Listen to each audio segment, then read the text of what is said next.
पुनः से आपके सामने पूर्णिमा तिथि की समस्त पूजन विधि, जिसमें मैं पूजन विधि को विस्तार पूर्वक बताऊंगा कि सुबह से शाम तक का जो पूजन है वह आपको किस तरह से करना है, साथ ही इस व्रत का उद्यापन हमें कैसे करना चाहिए और कितने व्रतों के बाद और किस दिन को यह उद्यापन होना चाहिए, साथ ही इस दिन क्या कार्य करने से माता लक्ष्मी की विशेष कृपा प्राप्ति होती है और धन लाभ मिलता है।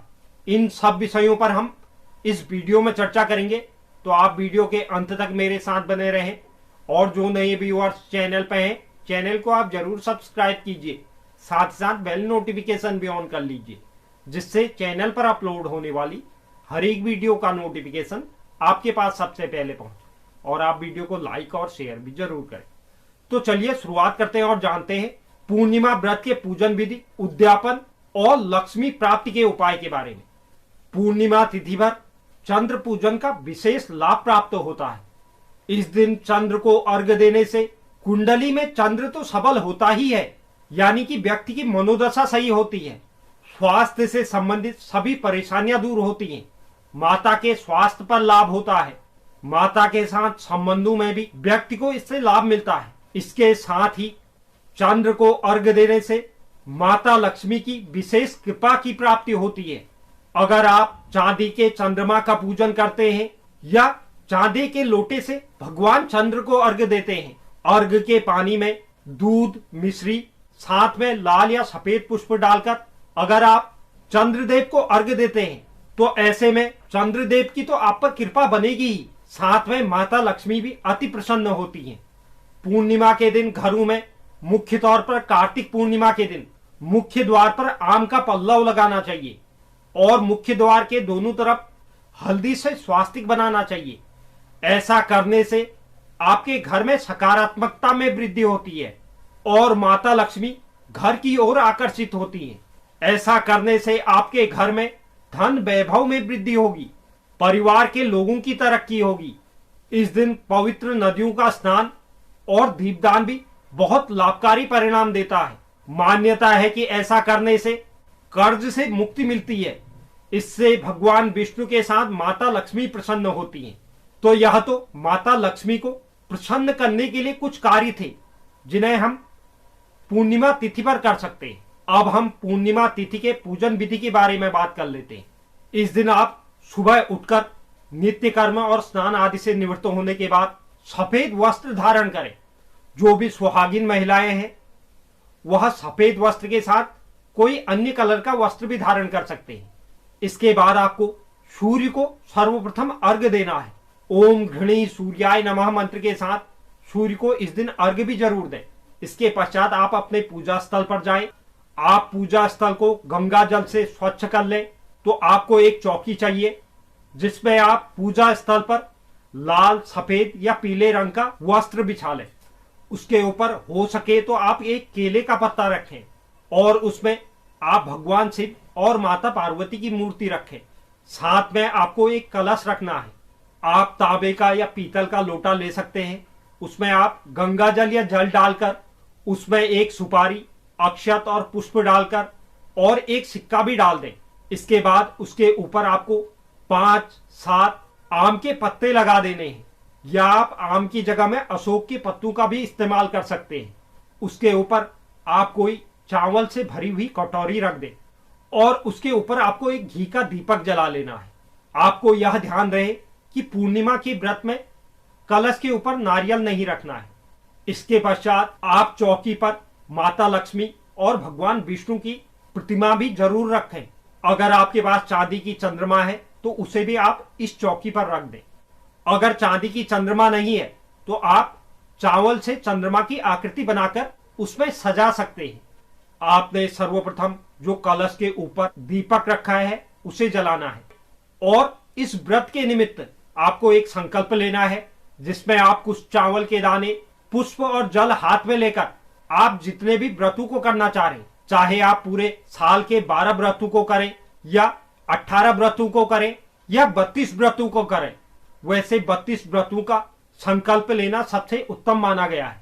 तो आप इसके निमित्त संकल्प ले लीजिए और संकल्प लेते वक्त आप अपनी मनोकामना को भी भगवान शिव, माता पार्वती, भगवान विष्णु, माता लक्ष्मी और चंद्रदेव के समक्ष जरूर रखें कि मैं इस निमित्त से इस व्रत को इतनी संख्या में करने जा रहा हूं या जा रही हूं। तो आप सभी देवी देवता मेरे व्रत को पूर्ण करने में मेरी मदद करें। यह संकल्प लेने के पश्चात फिर भगवान शिव का जलाभिषेक करें। साथ ही पंचामृत से भगवान शिव का अभिषेक करें। फिर शुद्ध जल से दोबारा भगवान शिव को नहलाएं। इसके बाद आप सर्वप्रथम कलश का पूजन करें, फिर भगवान गणेश का पूजन करें, फिर इसके बाद आप भगवान शिव और माता पार्वती की पूजा करें। इसके पश्चात आपको माता लक्ष्मी, भगवान विष्णु और चंद्रदेव की पूजा करें। इसके बाद आपको भगवान शिव को वस्त्र अर्पित करने हैं। साथ में भगवान शिव को जनेऊ भी जरूर अर्पित करें। इसके अलावा आपको भगवान विष्णु को पीले वस्त्र अर्पित करने हैं, माता लक्ष्मी को लाल वस्त्र अर्पित करने हैं, माता पार्वती को लाल वस्त्र अर्पित करने हैं। तो इस तरह से आप सभी देवी देवताओं को वस्त्र अर्पित कर दीजिए जो आपने चौकी में जिनको विराजमान किया है, यानी कि भगवान शिव, माता पार्वती, माता लक्ष्मी, भगवान विष्णु और चंद्रदेव। इसके बाद आपको रोली चंदन से सभी को टीका करना है। माता पार्वती को और माता लक्ष्मी को सिंदूर अर्पित करना है। अक्षत, पुष्प, माला इनको भी आप चढ़ा दें। इसके बाद भगवान शिव को उनकी प्रिय वस्तु बेलपत्र चढ़ाएं। इसके अलावा आपके पास भगवान शिव पर चढ़ाने के लिए जो भी है, चाहे भांग, धतूरा या शिव से संबंधित चीजें, उन्हें आप भगवान शिव पर चढ़ा दें।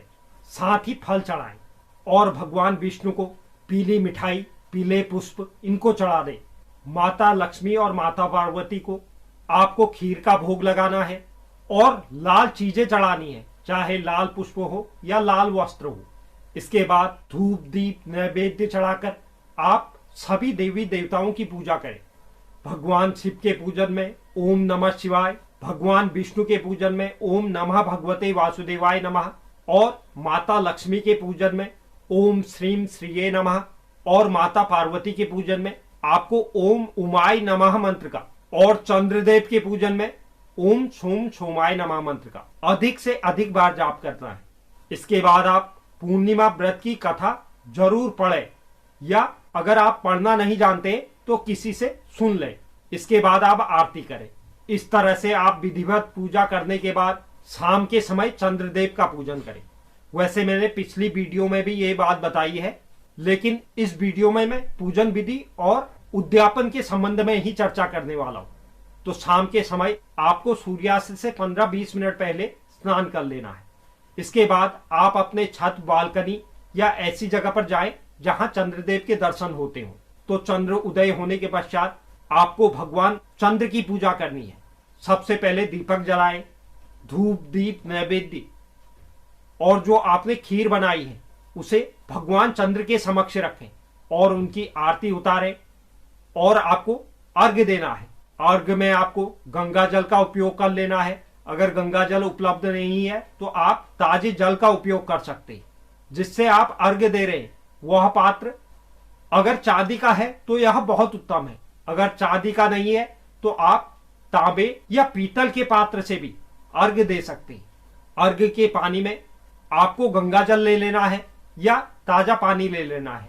उसमें आपको मिश्री, दूध और थोड़े से चावल के दाने डाल लेने हैं और ऊपर से लाल या सफेद रंग का फूल डाल लेना है।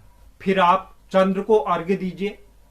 अर्घ्य में आपको ध्यान देना है कि वह जो जल गिरे वह साफ और शुद्ध जगह पर गिरे, आपके पैरों में उसके छींटे ना आए।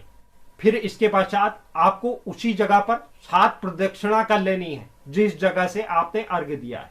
फिर भगवान चंद्रदेव के सामने आप अपनी मनोकामना रखें जिसके निमित्त आपने यह व्रत किया है, उसे पूरा करने के लिए भगवान चंद्रदेव से आप प्रार्थना करें। चंद्र पूजन के पश्चात आप व्रत को तोड़ सकते हैं, लेकिन इस दिन नमक खाना वर्जित होता है।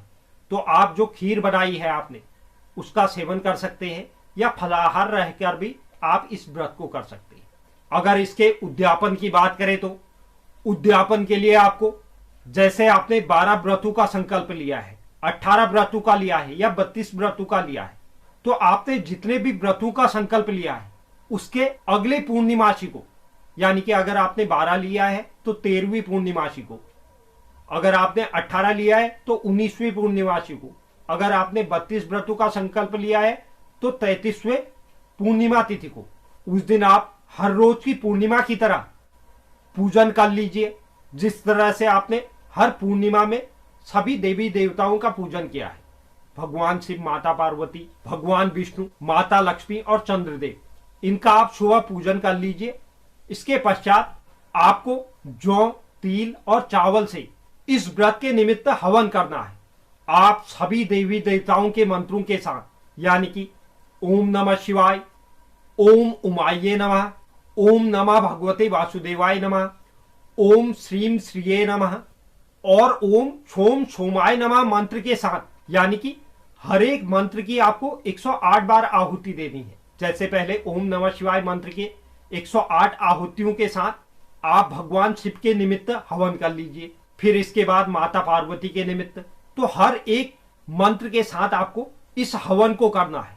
इसके बाद आपको जो आपने भोग सामग्री बनाई है उसे भी हवन में जरूर चढ़ाना है। इससे पूर्व दिन यानी कि चतुर्दशी के दिन आपको व्रत रखना होगा, तभी आप पूर्णिमा के दिन इसका उद्यापन कर पाएंगे। चतुर्दशी की रात्रि में जागरण करना चाहिए और भजन कीर्तन करने चाहिए।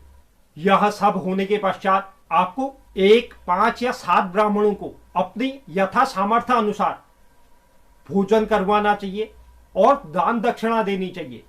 और अंत में आप भगवान से इस मंत्र के साथ प्रार्थना करें, मंत्रहीनम क्रियाहीनम भक्तिहीनम जनार्दनः यत् पूजितम मया देवा परिपूर्णम तदस्तु मे। हाथ जोड़कर इस मंत्र के साथ आप भगवान विष्णु, माता लक्ष्मी, भगवान शिव, माता पार्वती और चंद्रदेव से प्रार्थना करें कि हम अनभिज्ञ हैं, इस पूजन में जो भी गलती या जो भी त्रुटि हुई है उसे आप क्षमा करें और मैंने जिस निमित्त इस व्रत को किया है उसे सफल करें।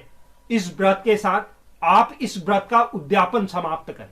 तो यह पूर्णिमा व्रत के संबंध में महत्वपूर्ण जानकारी थी कि पूर्णिमा व्रत का पूजन कैसा होना चाहिए और इसका उद्यापन किस तरह से होना चाहिए। तो यह एक सरल तरीके से जिसे आप स्वयं भी अपने घर में कर सकते हैं। अगर आप किसी पंडित को बुलाकर इसे कर रहे हैं तो वह विधि विधान से करेंगे, और अगर आप स्वयं इस पूजा को करना चाह रहे हैं तो आप इस तरह से आसान विधि के साथ इस पूजा को कर सकते हैं। तो उम्मीद करता हूं यह जानकारी आपको पसंद आई होगी। जो भी दर्शक चैनल पर नए हैं, चैनल को आप जरूर सब्सक्राइब कीजिए, साथ ही साथ बेल नोटिफिकेशन भी ऑन कर लीजिए, जिससे चैनल पर अपलोड होने वाली हर एक वीडियो का नोटिफिकेशन आपके पास सबसे पहले पहुंचे। और आप वीडियो को लाइक और शेयर भी जरूर करें। धन्यवाद।